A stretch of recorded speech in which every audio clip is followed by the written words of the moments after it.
एक छोटे से गांव में अन्नू अपनी माँ ममता के साथ रहती थी।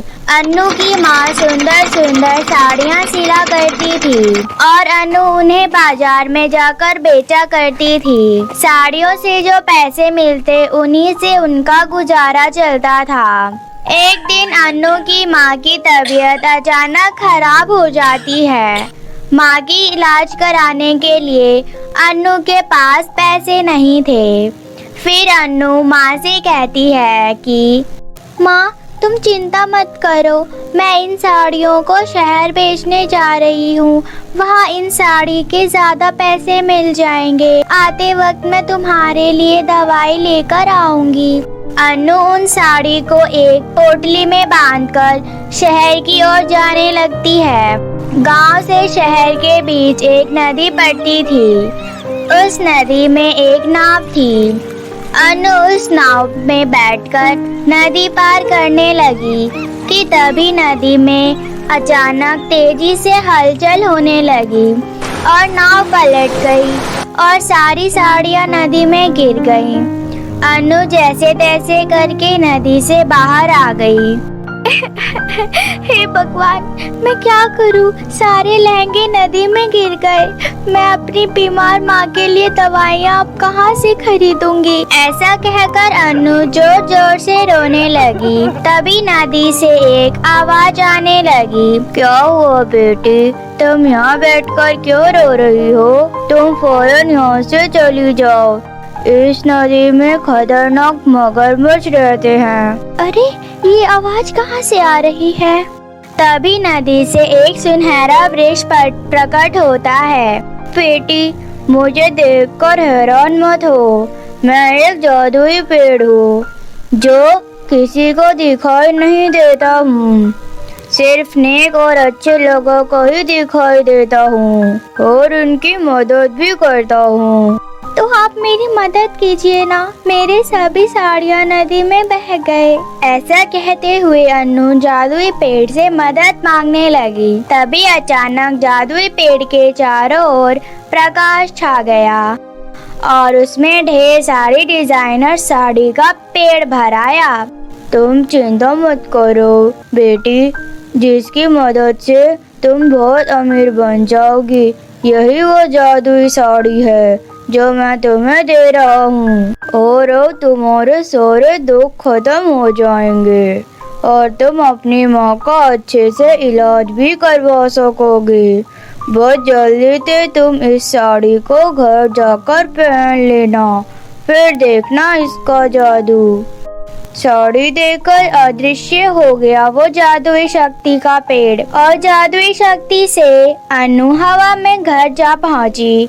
तभी गांव में रहने वाली ललिता मौसी ने उसे हवा में उड़ते हुए देख लिया और फिर वो सोचती है कि अरे, ये अन्नू हवा में कैसे उड़ रही है और उसके हाथों में ये सोने की तरह क्या चमक रहा है?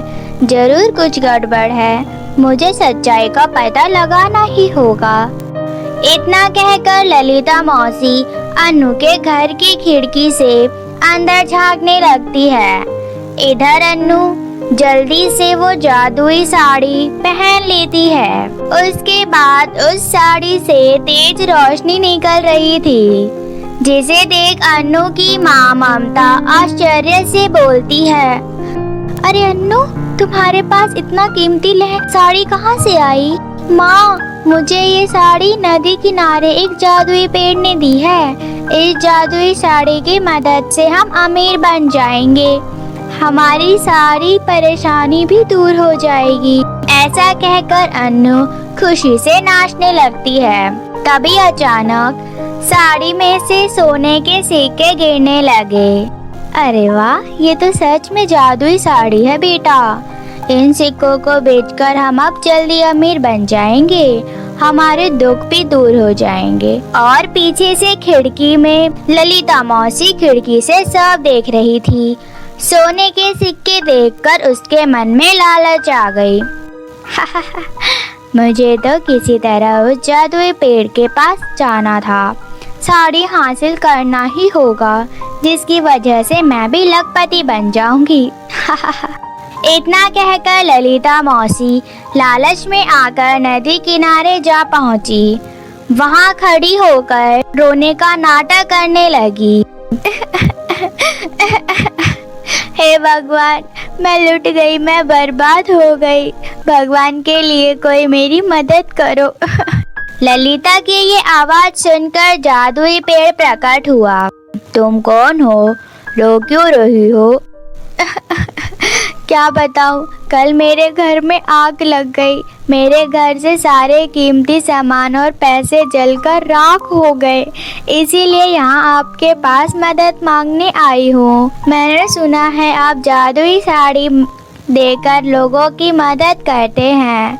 मुझे भी आपसे एक जादुई साड़ी चाहिए, मेरा भी भला हो जाए। जादुई पेड़ ललिता की चालाकी समझ जाता है। सबक सिखाने के लिए वह उसे एक जादुई साड़ी देता है। उस जादुई साड़ी की चमक को देखकर ललिता मौसी की आंखें चमक उठी और जादुई साड़ी लेकर वो घर चली गई। जल्दी से इस साड़ी को पहन लेती हूँ, फिर साड़ी में से ढेर सारे सोने के सिक्के निकलेंगे और उसे बाजार में बेचकर अमीर बन जाऊंगी। जैसे ही ललिता ने वो साड़ी पहनी, उसके साड़ी में से आग के गोले निकलने लगे। देखते ही देखते आग पूरे घर में फैल गई। अरे अरे, ये क्या हो गया? मेरे घर में आग कैसे लग गई? बचाओ, कोई मुझे बचाओ। तभी ललिता मौसी की चिल्लाने की आवाज सुनकर अनु वहाँ आ पहुँची। अनु ने अपनी जादुई साड़ी की मदद से आग बुझा दी, लेकिन तब तक घर में सारे सामान और कीमती चीजें जलकर राख हो गई थी। ये सबसे ललिता फूट फूट कर रोने लगी।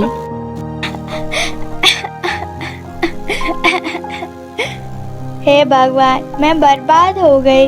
यह सब मेरे लालच के कारण हुआ है। अनु बेटी, तुम्हारी तरह जादुई साड़ी लेने गई थी मैं भी। उस जादुई पेड़ से मैंने झूठ बोला और देखो, सच में घर में आग लग गई। और मेरे सारे सामान और पैसे जलकर राख हो गए। भगवान, अब मैं क्या करूँगी? मेरे पास कुछ नहीं बचा।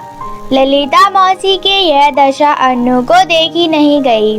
फिर अनु ने अपनी जादुई साड़ी से घर में सब पहले जैसा कर दिया और उन्हें ढेर सारे सोने के सिक्के भी दिए। तुम्हारा धन्यवाद बेटी, अब मैं जिंदगी में कभी लालच नहीं करूँगी।